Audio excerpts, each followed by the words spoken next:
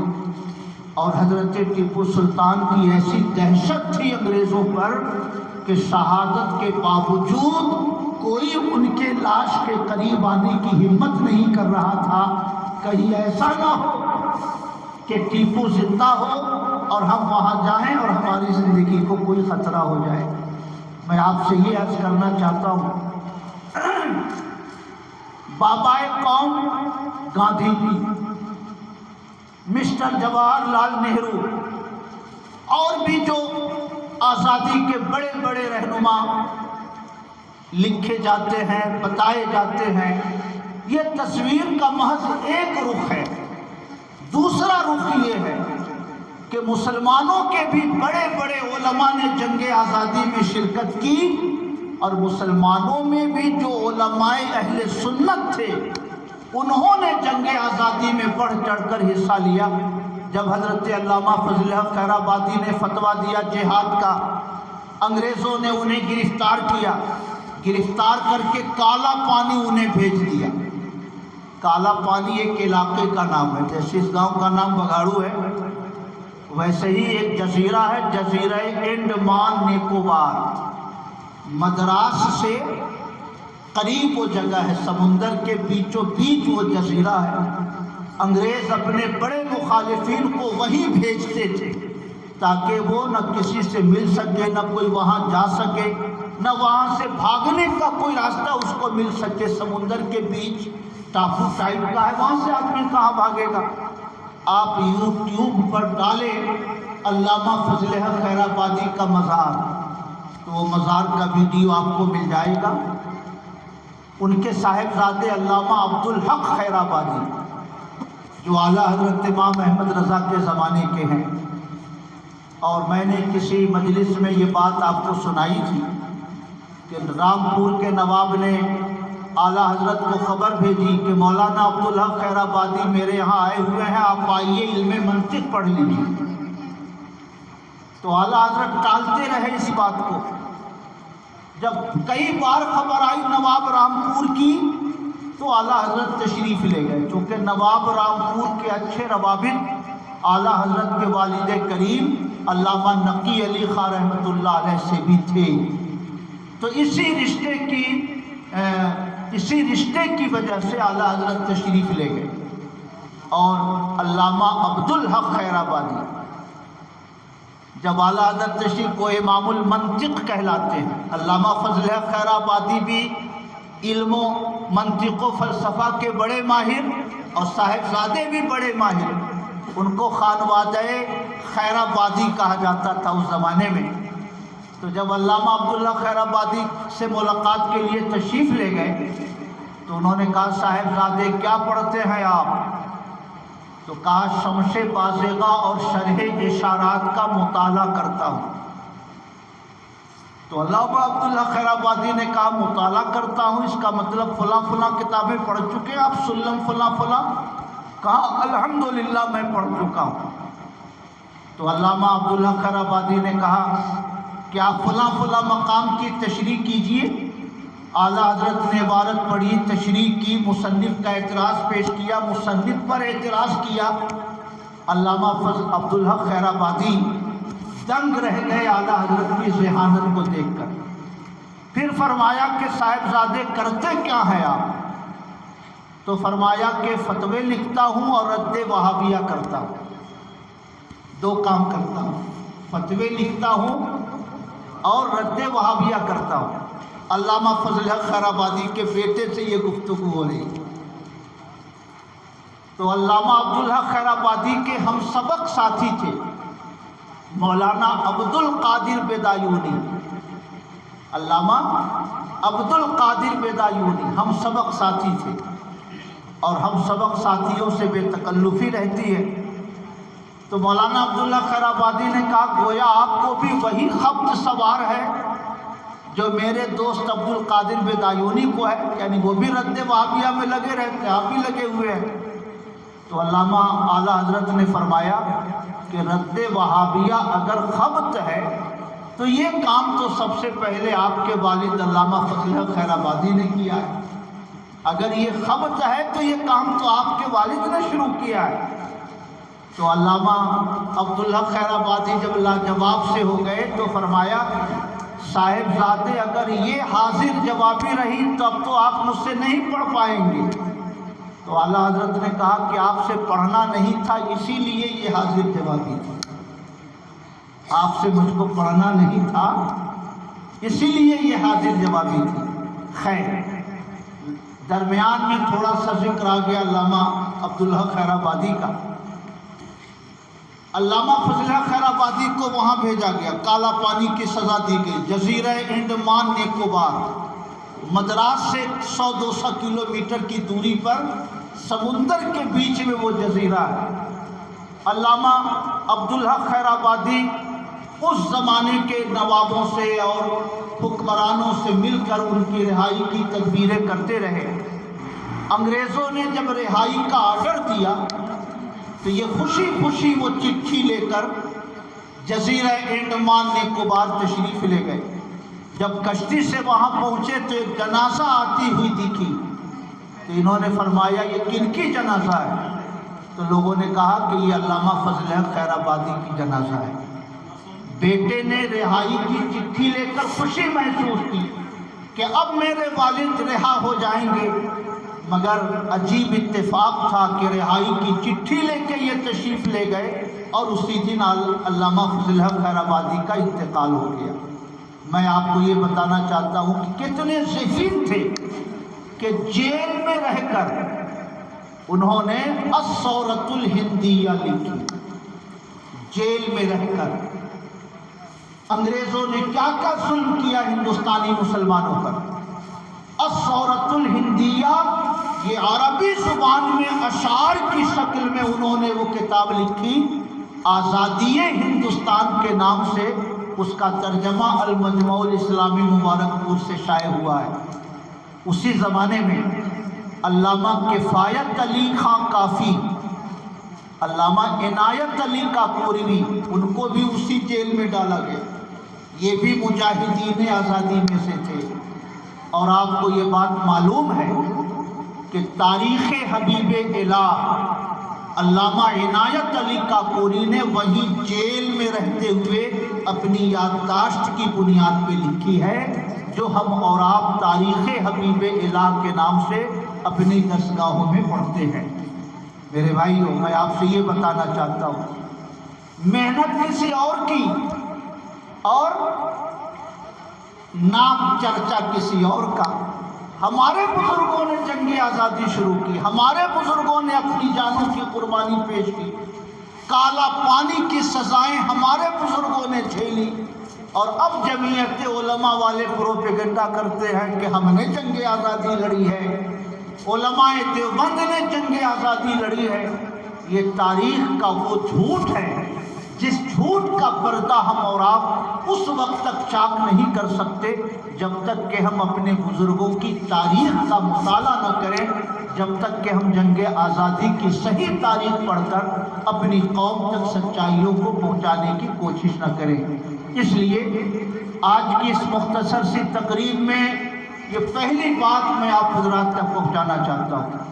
علامہ فضل حق خیر آبادی، مفتی عنایت علی کاکوروی، علامہ کفایت علی خان کافی، مفتی صدر الدین آزردہ، مولانا حسرت موہانی، مولانا علی رضا جو اعلیٰ حضرت کے دادا پردادا میں سے ہیں، یہ اولین مجاہدین آزادی ہیں جنہوں نے انگریزوں کے خلاف جنگ کا آغاز فرمایا، اور انہی جنگوں کی برکت ہے کہ 15 اگست 1947 کو اللہ تعالیٰ نے ہم سب لوگوں کو انگریزوں کی غلامی سے نجات عطا فرمائی۔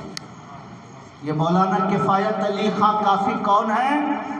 آپ ہدایت بخشش میں پڑھتے ہیں، اعلیٰ حضرت نے لکھا ہے، کافی امام نعت گویا ہے رضا، کافی امام نعت گویا ہے رضا، انشاءاللہ میں وزیر اعظم۔